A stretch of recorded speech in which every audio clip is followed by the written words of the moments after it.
So this is Mark Ferguson at Morfire PR. I'm delighted to be joined as always by Beth O'Neill, our intrepid reporter from out there in the sticks.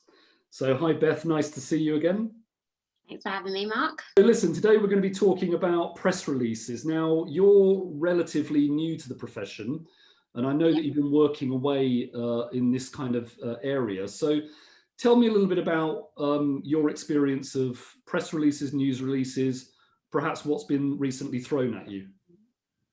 Yeah, so new press releases are probably something that I have the least experience in so far in my career. So recently I was given a task of writing a press release, and I guess the first kind of challenge was wondering how do you make said news newsworthy, and how do you take the interesting elements that, whilst some parts might be interesting for the business, how do you make sure that that's interesting for people outside of the organisation? So the first thing we want to think about is put the date on it to show that it's relevant and it's new.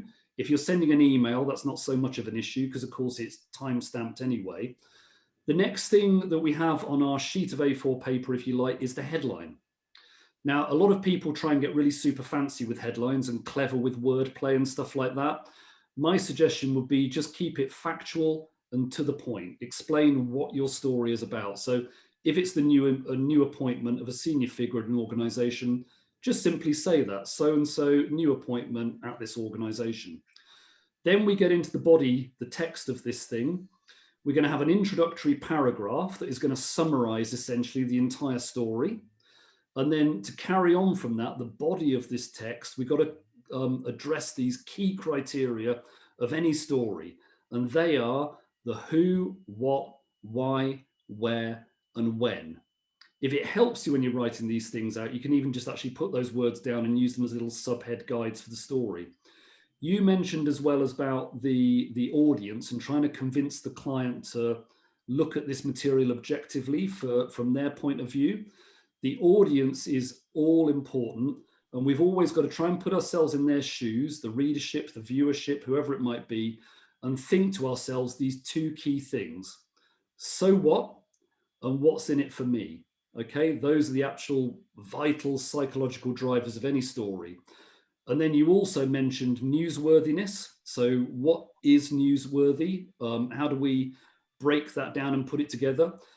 Well, again, in summary, it's something that's new, visual, topical, maybe it's controversial, it's informative, educational, relevant.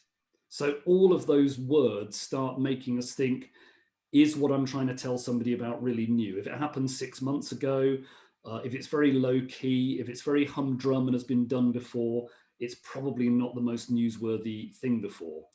And then we're going to finish off our release with our contact details.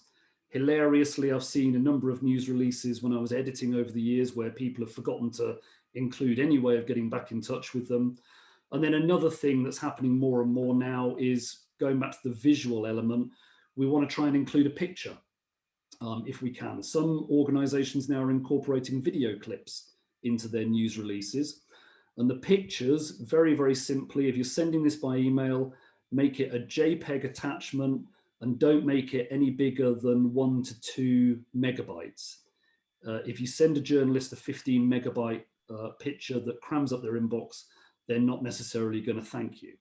So there you go. Poor you, Beth. I've given you a mini lecture in short about how to put together a press release.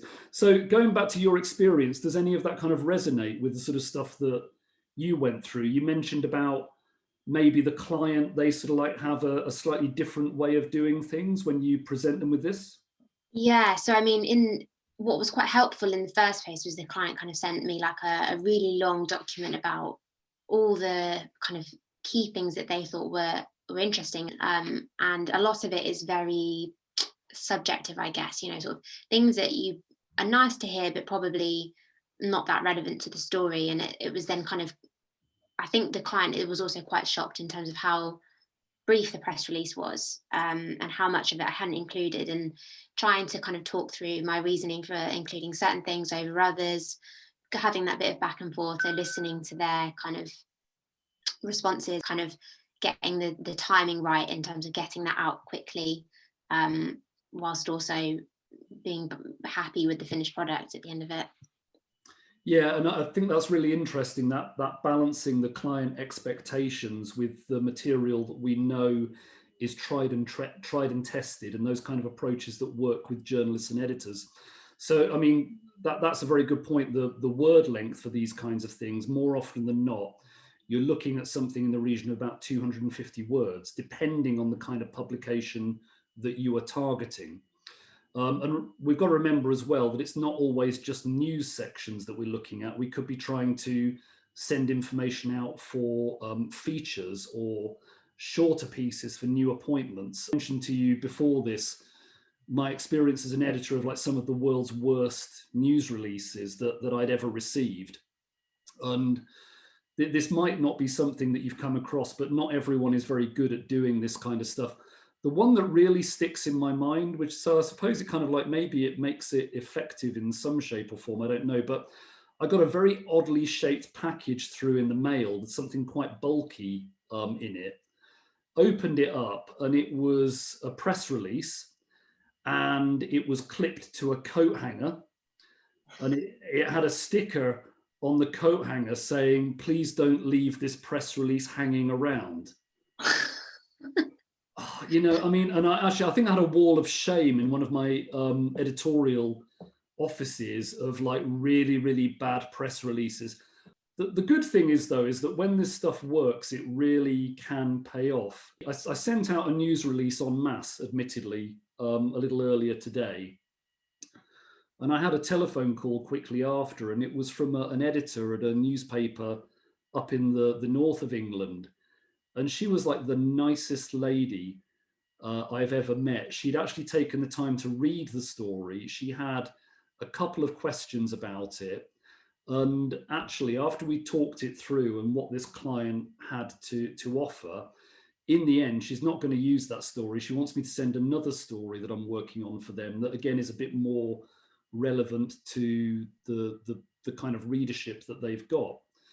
And I just wanted to kind of mention that because, as I say, this stuff can and does actually work. So the press release definitely isn't dead, but it's just really keeping relevant to the media that you're trying to contact and making sure ultimately that you follow those kind of key rules of newsworthiness and the content and the structure of the thing. So there we have it. So do you see that you've got any more press releases coming up in your near future? Not in the near future, no, but I think it, in a way, that might be quite good to be able to reflect on this one and have the time to perfect it a bit more. Brilliant. Okay, well, listen, next time we'll try and have a talk about media pitching and different ways of approaching the press beyond news releases. But other than that, Beth, as always, been an absolute pleasure talking to you.